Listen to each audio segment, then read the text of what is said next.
Hapon po dito sa Camping-Pin, tinamaan po kami ng buhawi. Sobrang lakas! Ayun o! Oh! Oh!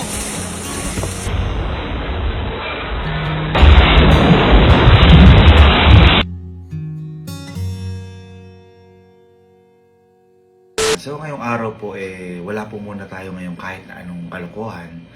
Dahil kahapon po may nangyari po dito sa Camping-Pin. Hindi po namin inakala na mangyayari po ito dahil buong buhay po namin hindi pa po namin ito nararanasan. Dahil kahapon po dito sa Camping-Pin, tinamaan po kami ng buhawi. Opo, tama po yung narinig nyo. Tinamaan po kami ng buhawi. Hindi ko nga po alam kung talagang buhawi po ito kasi sobrang bilis po ng pangyayari. Natutulog po kasi ako dito sa may kwarto ko po noon. Nagulat na lang po ako, parang may lumilindol na parang inaangat po yung bubong namin. Parang yumayanig po talaga, kaya akala ko po talaga lindol yung nangyayari. Nung paglabas ko po dito sa pinto na to at sumilip lang po ako dito kasi glass po yung mismong pinto ko po dito sa labas. Nagulat po ako, ang nakita ko lang po, kulay puti po na hangin, na purong puti po na hangin na gumaganon lang po na sobrang bilis.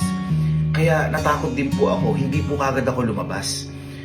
Actually, nakita pa nga po ito ng tropa ko, yung best friend ko si Louie. Nagbablog pa nga po siya kasi bigla po talagang lumakas po yung ulan ng mabilisan po. Bigla lumakas yung ulan at saka bigla pong humataw po yung mismong hangin na sinasabi ko. Ito po, papakita ko po sa inyo yung ginagawa po ni Louie. Nagbablog pa nga po si Louie dito. Ito po. Sobrang lakas ng ulan dito mga partner, no? At thank you sa pagpasa sa akin ng balitang-balitang ito. At kung makikita nyo sa weather forecast na ito ay sobrang lakas ng ulan mga kaibigan. Ayan ho, nakita nyo sa akin likod, ayan ho, ang glass house. Sobrang lakas ho, sobrang lakas ng ulan dito.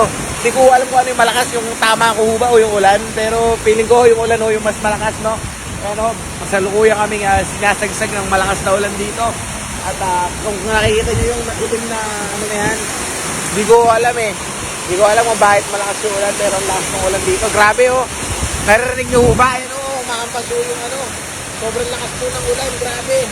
Asahan ho natin ang paghangin. Ayun, naku.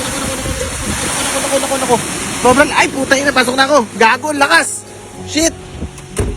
Ako, napakalakas. Sobrang lakas, ayun oh. Oh. Oh. Oh. Gagi ka.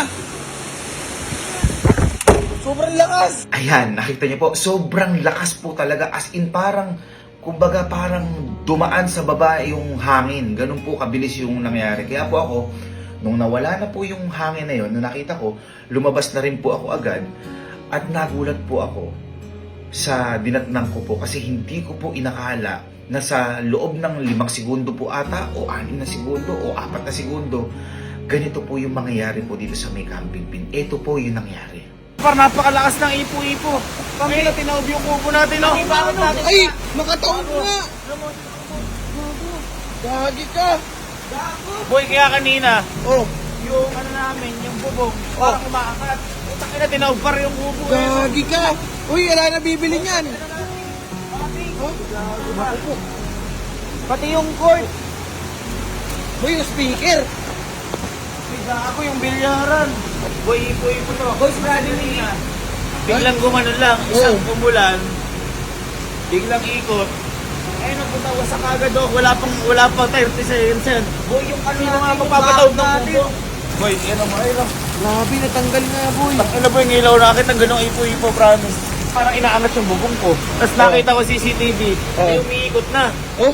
Ipo-ipo pa. Ipo-ipo pala yun? Napakalaki ng ipo-ipo. Dito mismo sa Arnold tumama. Nakita sino magpapatawag ng Kubo. At saka ng mga, ang tawag doon, Railings! natin na ano.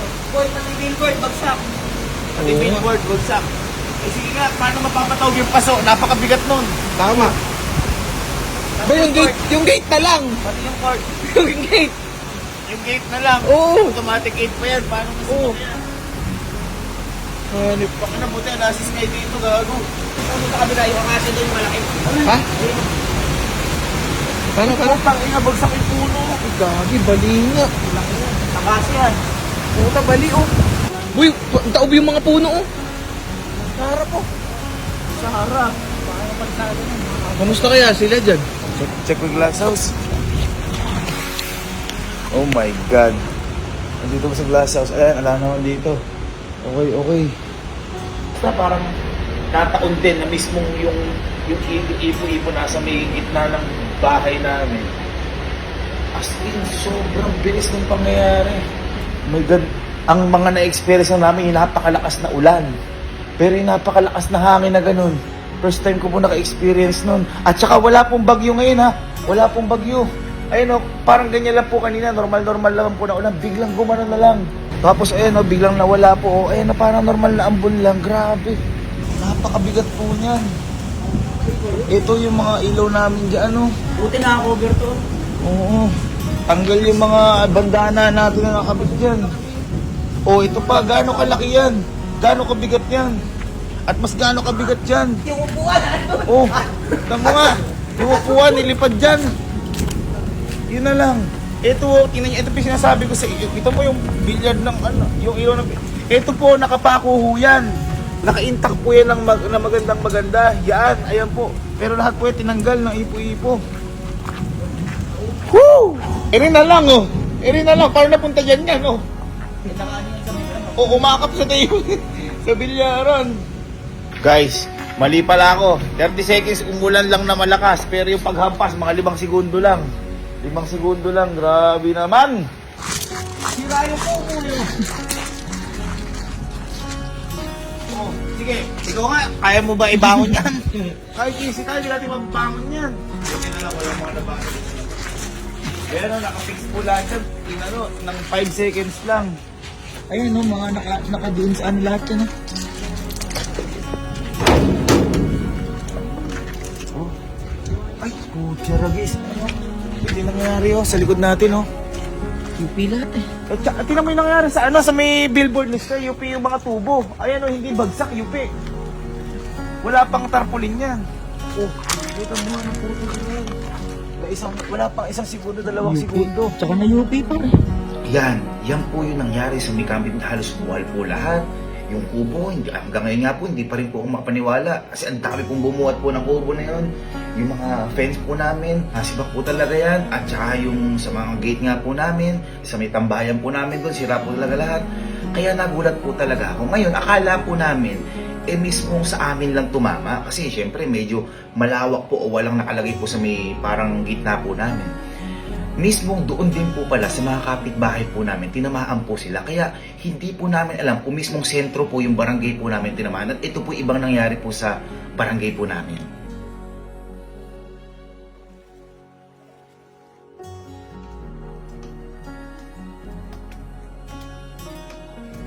Yan, ganyan po yung nangyari sa labas. Kaya hindi po kagad nakauwi yung kapatid namin si Casey kasi naharangan po ng mga bumagsak na puno yung daan po dito sa amin. At para mas maintindihan nyo po kung ano sinasabi ko pong lakas o yung buhawi na sinasabi ko, chinek ko po yung CCTV po namin kasi nakita ko po buhay pa po eh. Chinek ko po at hindi ko po inakala na ganun yung makikita ko dahil akala ko po sa mga palabas ko lang po nakikita yun. Sobrang grabe po pala talaga. Hindi ko lang po nasabi kanina na meron po kami isang kasamahan po dito na malapit po siya sa may, ando po siya sa may garahihan at nung pumasok po yung buhawi, tinakay po siya at kumapit na lang po siya sa may mismong poste ng garahihan po namin doon sa may sasakyan. Para po mas maintindihan nyo po, ito po yung nangyari po. Nang ilang segundo lang, tingnan nyo po yung nangyari sa may CCTV kung paano po or kung gaano kalakas po yung sinasabi ko pong buhawi. Ito po.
Yan, sobrang grabe po talaga, di ba po? Kung nakita nyo, hindi ko po akalain na tatama po ng ganun kabilis.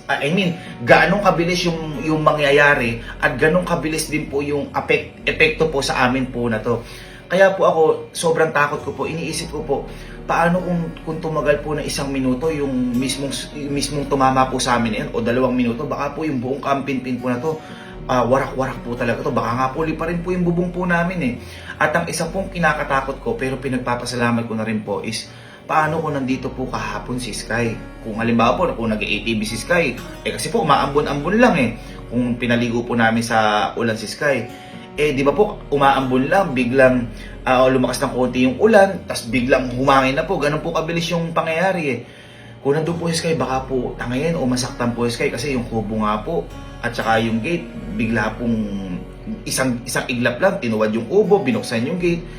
Kaya sobrang pasalamat na lang po namin talaga dahil wala pong tao sa mismong labas po nung nangyari po yun. Yung isa nga lang po na nandun sa may garahe po namin, pero safe naman po siya, wala pong kahit na anong nangyari sa kanya kasi nakakapit po siya kagad sa may posted po doon sa may garahe po namin.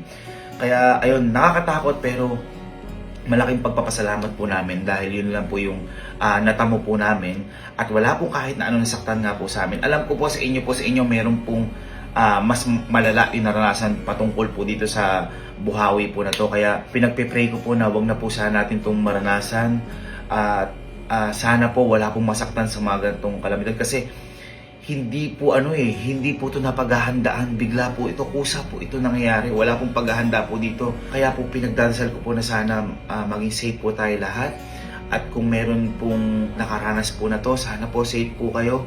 Hindi po pala biro yung ganitong karanasan and pinagpe-pray ko po na sana wag na po natin itong maranasan. Kaya po ngayong araw, ayan, medyo naka-recover naman po kami after po ng tama po na yun nung gabi. Pinagawa na po namin yung mga gate kasi naka-electric fence po kami dito. Baka po mamaya may makahawak po noon is magkaroon pa po ng aksidente po dito. Kaya pinaayos po namin kagad lahat.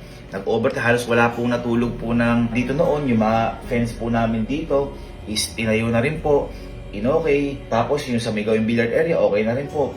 Inayos na rin po namin. Sobrang lang po, sobrang nakakatakot lang din po dahil iniisip po natin yung iba ko pong kababayan dyan na paano kung halimbawa kakasimula pa lang po ng halimbawa nagpatayo po ng bahay, biglang nangyari po yung ganito. Sobrang nakakalungkot po, sobrang nakakatakot. Pero ang lagi lang po natin siguro ipagpasalamat po dito is ligtas yung buhay natin. At siguro sa mga ganitong pangyayari, mas isipin po natin yung buhay po natin kaysa mga mawawalang materyales. Siguro umalis na po agad tayo o sumilong po tayo sa dapat silungan na matitibay kapag nangyayari po ito. Hindi ko po alam kung ano po yung maipapayo ko sa inyo kasi kahit po kami, ako po nataranta po ako mismo. Kaya ayun mga ma'am and sir, bukas ay magpapatuloy po ulit tayo sa kasiyahan. Talagang hindi lang po kami makapaniwala sa nangyari ngayon. Kaya kung tatanungin niyo po kami kung okay po kami ngayon. Inaayos na po namin lahat ng bagay-bagay po dito. Bukas po babalik po tayo sa lahat sa kasiyahan. Huwag na po kayong mag-alala sa amin. Pag-pray nyo na lang po siguro kami at pag-pray po natin yung bawat isa na huwag po mangyari sa kanila to at huwag po mangyari ulit po sa amin to. Yun lang po again mga ma'am and sir. Maraming salamat po sa inyo at mahal na mahal ko po kayo. Bukas po, magkakasiyahan na po ulit tayo. Thank you po mga ma'am sir. I love you all.